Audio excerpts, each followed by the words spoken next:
رومی بہت بڑا نام ہے۔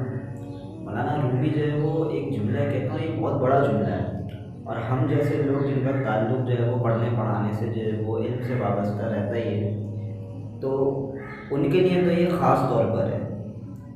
مولانا جلال الدین رومی جو ہے وہ فرماتے ہیں کہ اگر میرا علم مجھے انسان سے محبت کرنا نہ سکھا سکا، اگر میرا علم مجھے انسان سے محبت کرنا نہ سکھا سکا تو مجھ سے 1000 درجے بہتر ایک جاہل ہے۔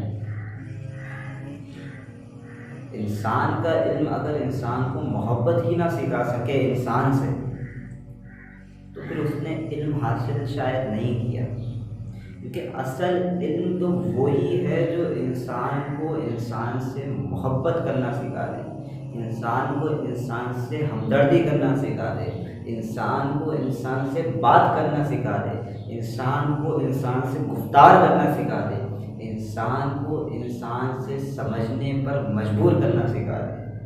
اگر آپ کسی کے احساسات کو نہیں سمجھ سکتے، اگر آپ کسی کے جذبات کو نہیں سمجھ سکتے، اگر آپ کسی کے لہجے کو نہیں سمجھ سکتے، تو آپ نے شاید علم نہیں سیکھا۔ صرف پڑھنا جو ہے وہ یہی کچھ پڑھنا نہیں ہوتا ہے۔ اقبال نے کہا تھا نا، لکھنا نہیں آتا تو میری جان پڑھا کر، ہو جائیں گی تیری مشکلیں آسان پڑھا کر۔ پڑھنے کے لیے اگر مجھ کو کچھ نہ ملے تو چہرے پہ لکھے درد کے عنوان پڑھا کر۔ لیکن یہ چہرے پہ لکھے درد کے عنوان پڑھے گا کون؟ یہ تو وہی پڑھے گا نا جس کو علم ہوگا۔ تو حقیقی علم تو وہ ہے جس سے آپ انسان کو سمجھنے لگیں۔ If you are not able to try to understand any person with your knowledge, then you have no knowledge. You are knowledgeless. آپ کے پاس علم ہے ہی نہیں اگر آپ دوسروں کو سمجھ نہ سکیں کہ انسان کہنا کیا چاہ رہا ہے، انسان بولنا کیا چاہ رہا ہے۔ انسان کے جذبات کو سمجھنے کے لیے اگر آپ کے پاس وقت نہیں ہے، اگر آپ کے پاس وہ فیلنگز نہیں ہیں، وہ آپ کے پاس احساسات نہیں ہیں، تو آپ نے کوئی علم حاصل کیا ہی نہیں۔ اگر علم فقط پیسے کمانے کے لیے حاصل کیا جا رہا ہے تو اس کا مطلب یہ ہے کہ ہمیں بہترین امپروومنٹ کیا ہے۔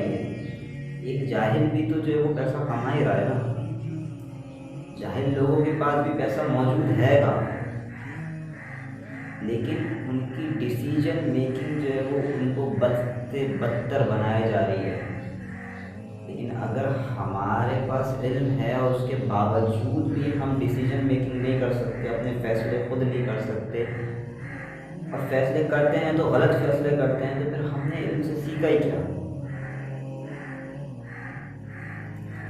If we are not able to decide our future with our knowledge, then we have no knowledge.